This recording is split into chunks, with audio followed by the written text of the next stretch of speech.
If you're making less than 200,000, you shouldn't even be investing, right? No, wrong. This is one of the biggest myths that holds people back from actually investing and creating that generational wealth we talk so much about.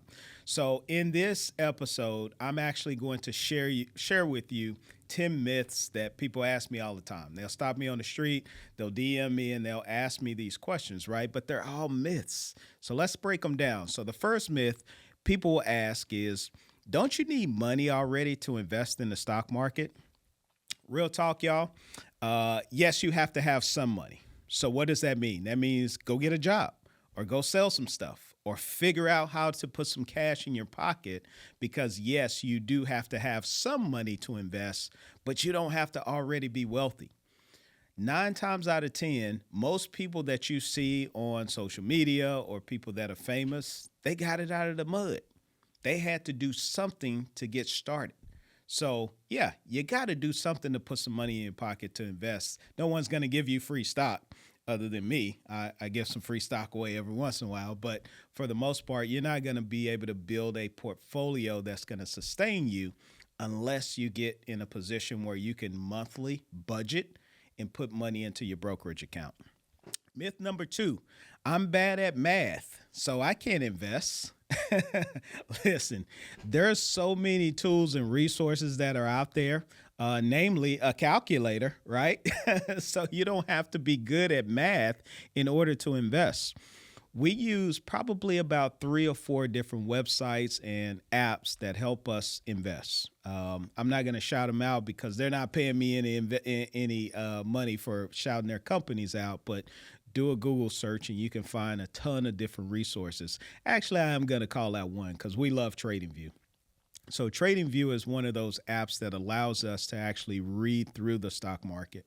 And so one of my favorite tools to use on TradingView is called the Fibonacci retracement tool. And I know that sounds like some grand thing, right? But it's simply a map to show us where the stock has been before and where it could possibly go in the future. Now, I don't have a crystal ball. People ask me all the time, they're like, do you ever lose? Yes. I still lose when I do investing. Now, my risk tolerance is at 10%. So if I put $100 in, once it's down 10%, $10, I'll walk away with 90. So I don't lose my bag on investments. And that's one thing that a lot of young investors don't understand.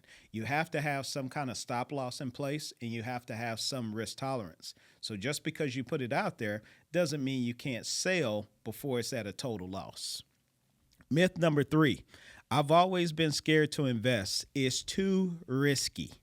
Listen, a life lived without risk is no life at all. So there's always going to be risk. Life is inherently risky itself. You could go outside and fall off the curb and break your ankle. Like anything can happen. So yes, there have been opportunities where we've invested and it hadn't turned out well.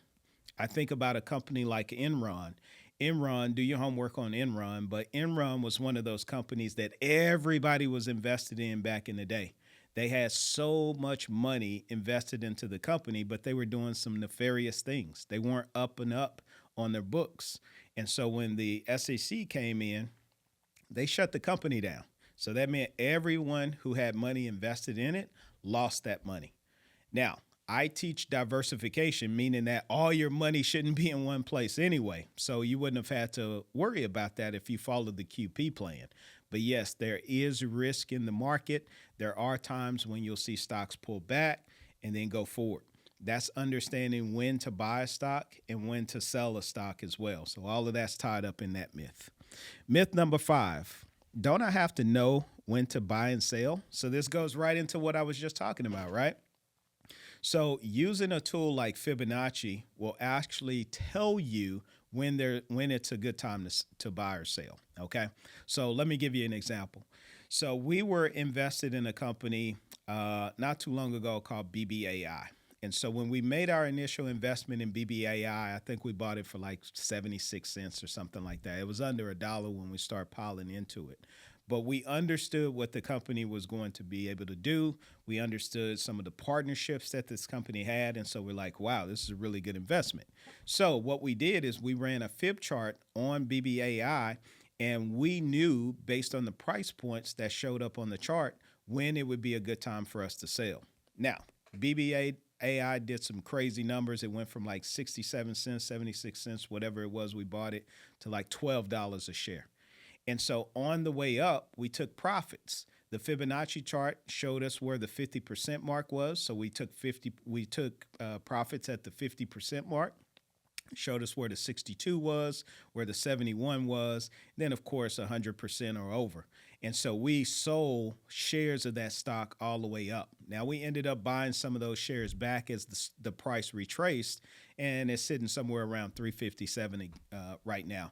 Now again, this is not financial advice. I'm not telling you to go out and buy the stock BBAI. That's not what I'm saying at all.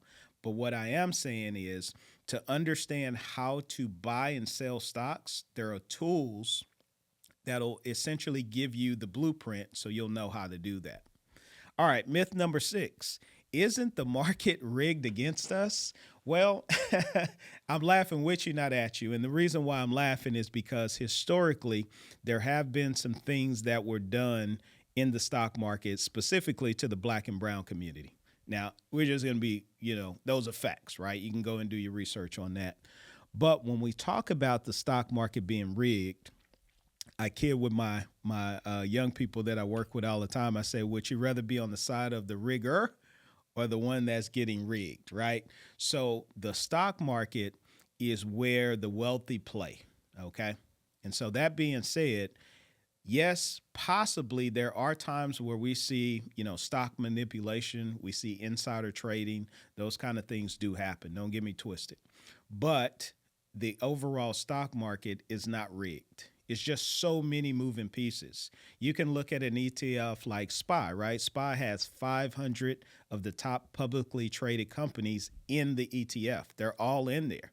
So if one company does something that is not on the up and up, yes, it could possibly affect that little small portion of your ETF. But overall, it's not going to affect anything. So yes, the stock market can seem like it's rigged because, we have a president that's in place. He'll make certain comments. The stock market will go up or down.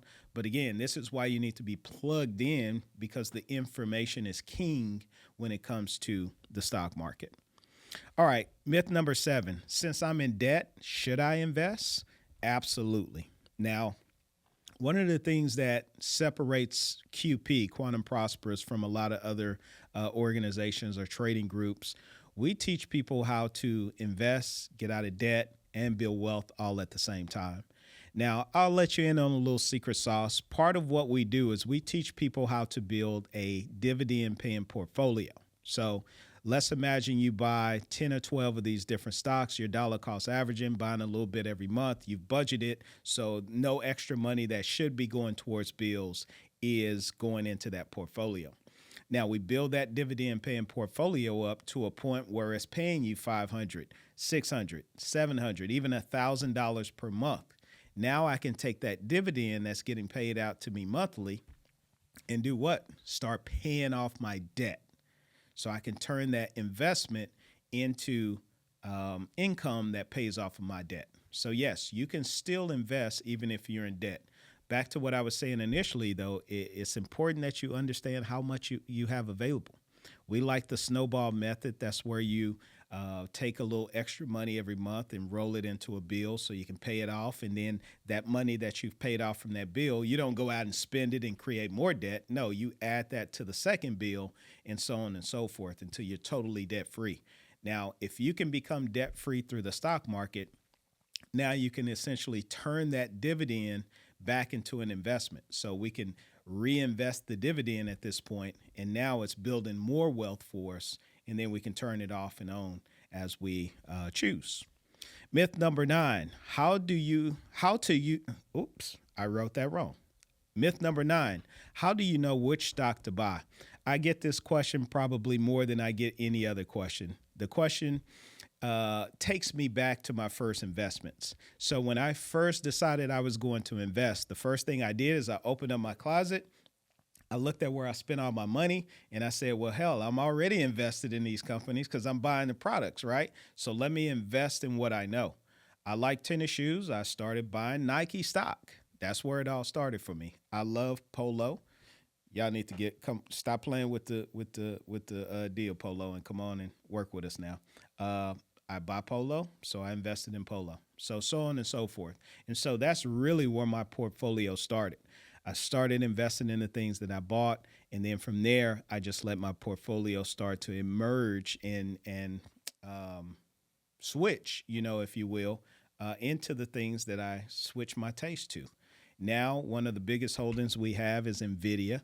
So I love the chip market. We started buying Nvidia when it was around $5, 2017. Do your research, you'll see that. But that's a stock that was at 1600 not too long ago before it did a stock split. So those are the types of investments you can make if you simply look at what's trending, and the information's out there. All right, myth number 10, charting looks hard. How do you read them? And so when people are talking about charts, they're talking about the candlesticks or the trend lines that you essentially would see on a app like TradingView, right? And so learning how to read those is just like learning how to, do math, if you will. And so it takes time. I normally tell people that join our investment group, give yourself about 90 to 120 days of uh, real research, real reading, real studying to actually learn this. If it was easy, everybody would do it. So I'm not sitting here telling you that it's easy. It's not. It takes some time, but at that normally around that 90 to 120 day mark, that's when we see the light bulb go off for most people. So at the point that the light bulb goes off, you can now look at a chart and tell me at the very least if you think the stock is going up or down. And that's key to investing, right? Knowing if something is going up or down. Now, there is a difference between options trading and stock buying, okay? Let me just break that down. So an option is where you're essentially renting a stock, okay? So let's say you love Apple, okay? So instead of buying the Apple stock, the one share that you're going to buy, and now you own it, you instead run an options contract on Apple where you have 100 shares that you're borrowing, okay? Not borrowing because you want to keep it forever. No, borrowing it because it's a contract and you're hoping that either if it goes up, that's called a call. If it goes down, we call that a put. So if you're thinking Apple's price is going to go up, you buy this contract, let's say at $1, and then you multiply that, of course, times 100, right? So do your math there. But I buy this contract for $100 and then it goes up to $2. I've doubled my money. I sell that contract back to the market because I don't actually want to own those 100 shares. No, I just want to run the option play that allows me to make some money. Now, if I amass enough money, now I can take that options money and go buy the shares of Apple that I actually want. Okay. So that's the difference between having an option contract versus just simply buying the share and now I own it. So those are the top 10 myths that people ask me all the time about. So I hope you've enjoyed the video. Like, share, subscribe. Share this with someone that you think may need this information. That's why we do what we do. All right, we'll see you on the next episode. Think and Grow Rich.